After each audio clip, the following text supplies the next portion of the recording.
Okay, so hello everyone. Heidi here from Rain Country. God is good all the time. I'm going to just mostly talk about what I do, but I do have videos linked in the description that will be helpful, such as, dehydrating meats and so on and so forth.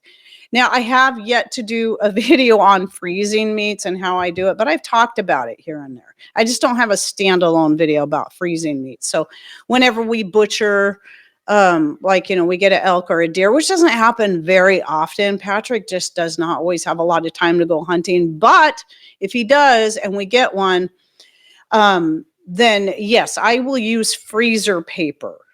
I made the mistake one year of using butcher paper. And if you use butcher paper, you got to use some kind of plastic wrap. Some people will use plastic wrap with their freezer paper, but if you get good freezer paper, there's no need for plastic wrap. But it's a matter of just, I find that freezer paper, when the meat is properly wrapped, it'll last in your freezer for years without getting freezer burnt. Never had issues with properly wrapped.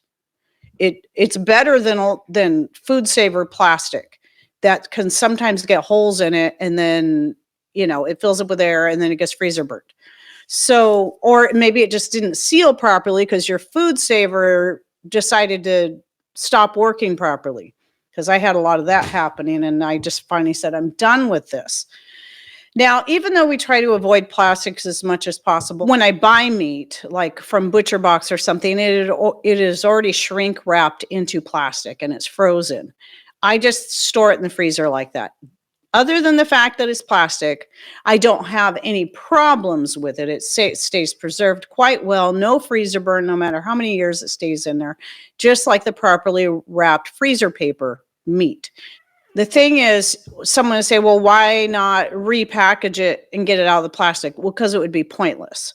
It's already frozen in there and it's not going to get any worse. Okay, it's already frozen in the plastic.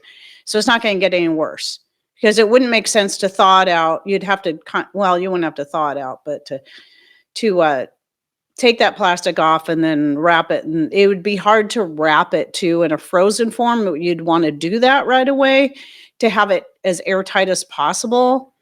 So if something is thawed, you got a thawed or fresh meat and you're wrapping it in your freezer paper, it's going to get a much better seal around that meat. You're not going to have any air gaps, or less likely to. So when I freeze with the freezer paper, I usually lay it out. This is how I do it personally, like where it's like a diamond shape, right? And I put the meat in the corner here and I'll fold it over a couple times, then take the ends and fold them in, and then finish rolling it out, and then just put a piece of masking tape on that corner so it stays. No issues with it like that. Now, freezing, obviously, when we're talking about storage for long term, may not always be the best. I mean, if it's properly wrapped, it can last for many years without issue. But when you're looking at possible power outages and whatnot, long-term power outages, a lot of people are like, man, I need a better method than just freezing all the meat, because if I lose power and I don't have a generator, I don't have a solar backup or whatever, then I either got to cook all this meat up or can it all up, or I'm going to lose it all. So obviously, egg roll wrapped. There you go. You got to have backups. You got to have backup plans. So even if you can't afford to put in some kind of solar setup, which is totally understandable, because even though the cost of putting in a solar setup has gone way down, even since we first started, it's still an expense that a lot of people can't afford. It might even still be an expense to purchase some kind of gas or diesel generator as a backup. On top of that, it takes fuel to run it, and that can be expensive. We do have several generators. We've got one that we bought new years and years ago. It's been a great generator. It's a Honda, I think 3000. We initially bought it to run the air conditioner in our camp trailer when we'd go on our family vacations, but and other such things that we needed it for. Now it's our generator. The thing I love about it is a quiet generator. It's very, very quiet. Well, when a power outage happens around here, you can hear generators going on all over the place, and the neighbors right next door, theirs is really loud, but you wouldn't be able to hear ours. You can, if you go into the shop, you can hear it outside of the shop, but like in the house, you really can't even hear it. It's still a good idea if you can afford it to at least get some kind of generator. However, you need to still have backup plans. Knowing how to can and dehydrate that meat, cook it up and dehydrate it, all that kind of stuff is going to be important because you may have to get busy and start canning meat. So canning is a really great way to put up pretty much any kind of meat. I have 1 year when Patrick went fishing with his dad, and they brought back a whole bunch of salmon, and his dad gave him his catch too. I had a lot of salmon to put up, and so I canned it, and that was several years ago, and it's still great. It's really good. So I have canned salmon, I have canned beef, I haven't canned turkey. I just haven't seen the need to do it, but I have canned chicken just to try it. That's not something I normally do with chicken or turkey, but definitely beef. Usually what I do is I take roasts and just chop them up, throw them in the jar with some water and a little salt, can them up. Meat, actually, some people are afraid to can meat, but it's one of the easiest things to do. I just raw pack it. I don't bother cooking it because it's going to get cooked in the canning process. Because like for a quart jar, it's 90 minutes. For a pint jar, it's 75 minutes. And if it's fish, it's 110 minutes, no matter the size of your jar. But it's a very easy, fast way, well, somewhat fast, to put up meat because you just chop it up, put it in there, filled up with some water, get your air bubbles out, a little salt, other seasonings if you want. I usually don't do that. I try to keep my stuff simple so I can use it however I want. I've canned hamburger, ground beef. I've canned that. And I've canned homemade meatballs. I love that. I love that I have canned homemade meatballs in case I really don't have any ideas for dinner. Maybe I have a lot of extra. It doesn't take long to make up some kind of white sauce to go with it, or any sauce, any kind of gravy you want. And then I'll just open up a jar. Usually what I'm doing is that, if I'm making biscuits and gravy, I'll take whatever excess gravy I have or other types of gravies where it's got that similar type of herbs that I'm going to use in there for flavor. And I'll freeze the extra. I just keep adding it to the same bowl. And then when I have one of those nights where it's like, oh, I don't know what to do for dinner. I know what I'll do. I'll pull out a jar of homemade home canned meatballs and pull out that white sauce that's already ready to go. I just got to thaw it and then heat it all up together in a pan and then serve it over rice, or you can serve it over pasta. It's really good. Or you can use the meatballs in like spaghetti, spaghetti and meatballs, whatever you want to use them in. So I haven't done this, but some people can meatloaf. Then one of my other favorite methods is to dehydrate, but depending on the meat itself is going to depend on how I dehydrate. Now, if you're wanting jerky, then what you're going to do is you're going to take your raw meat, cut it up, and you're going to marinate it for at least 12 hours. I usually just do it early in the day, leave it in the fridge until the next day sometime, periodically going through and stirring it up. So I'm making sure that marinade is getting really well into the meat. Then you can use your dehydrator. I've never actually made jerky on an electric dehydrator. I always, if I'm going to do it, I do it in the wintertime and do it on top of my wood stove where it's going to cook and dry at the same time.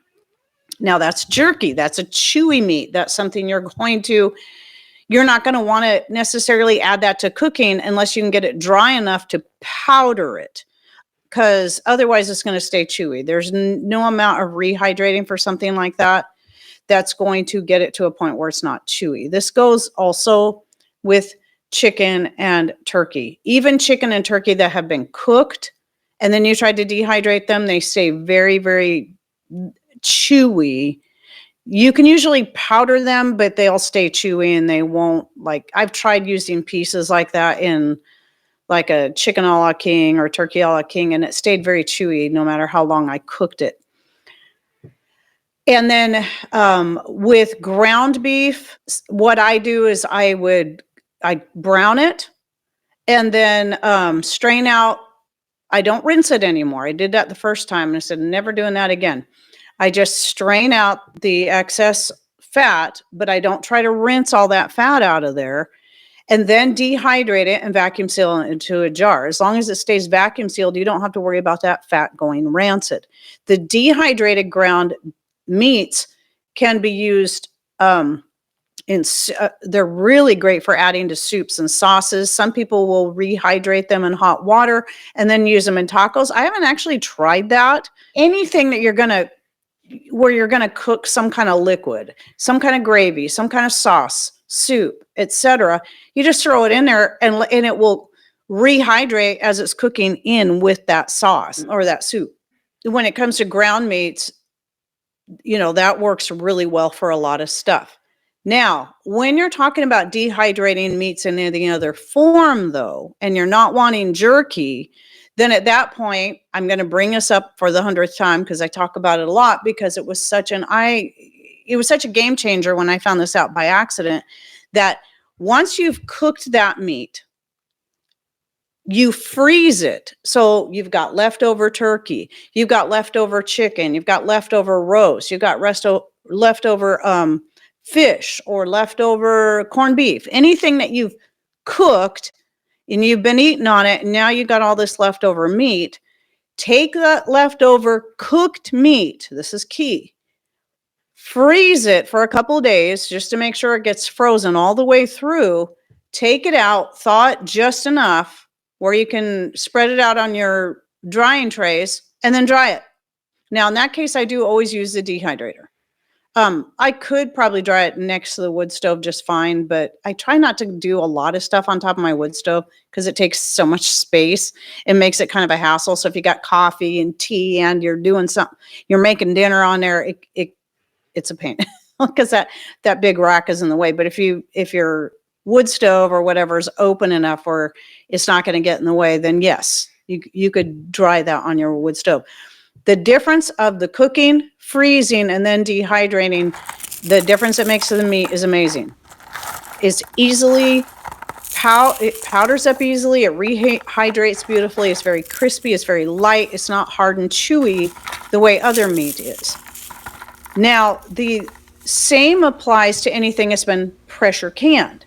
So let's say you have a whole bunch of pressure canned meat in your pantry and you want to start making more space because now you're gardening, you got your beans coming in, your carrots, whatever things that you want to can, and you're like, I need to get some of this meat out of here and have it take up less space. Well, since it was already pressure canning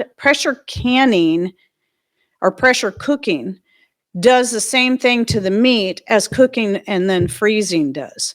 And so you can dehydrate that straight out of the jar. Just strain out the excess liquid, throw it on your dehydrating racks or trays, your silicone trays, and then let it dry, and it'll turn out the same way as the other method.